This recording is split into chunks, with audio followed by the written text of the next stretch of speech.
રાજકોટમાં ધોરાજીના વ્યસ્ત city plaza shopping સેન્ટરમાં એક સામાન્ય બાબતે મોટું જૂથ અથડામણ સર્જાતા વિસ્તારમાં ભારે અફરાતફરી મચી ગઈ છે.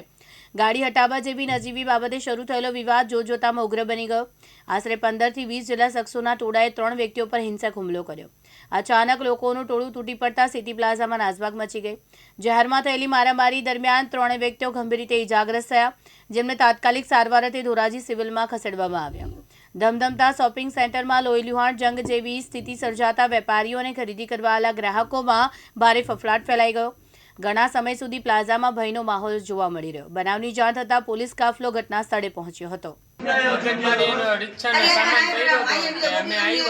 ગાડી લઈને મેં કીધું કે ભાઈ જરાક સાઈડમાં ઉતારો તો અમને કે મારો લઈ લે એમ કર્યું ગાડી બોલ્યા તો એમાં મેં કીધું કે ભાઈ તમે ગાડી બોલ્યા ના બોલો, વ્યવસ્થિત વાત કરો. તમારી માને કાંઈ નથી કરવું ને પછી મારી માં ધક્કો માર્યો ને પછી મને ધક્કો માર્યો. હું પકડવા ગયો હતો તો મને બી માર્યો. પછી મારો ભાઈ આવ્યો, માયાથી મારી છાતીમાં ને મારી દીધો. પછી કેટલા જણા હતા મારવામાં? 15 જણા. 15 થી 20 જણા હતા. શું થયું? કાંઈ નહીં, અમે મકાન ફરાવ્યું છે એ મારા મોટા પપ્પુએ. તો મકાન ફરાવતા હતા 2 દિવસથી એકને એક કરતા હતા કે ભાઈ ગાડી સાઈડમાં મૂકો, અમારી પાર્કિંગ છે. તો કોલોની પાર્કિંગમાં તો એવું કંઈ હોય નહીં કે પોતાની પ્રાઇવેટ પાર્કિંગ હોય. તો તે બાબતે ઝઘડો થયો. તો હું એના ભાઈને સમજાવતો હતો, એનો નાનો ભાઈ આવીને મને જેમ તે મારવા માંડ્યો. પછી મગજમારી બધી ચાલુ થઈ. કેટલા જણા હતા મારવામાં?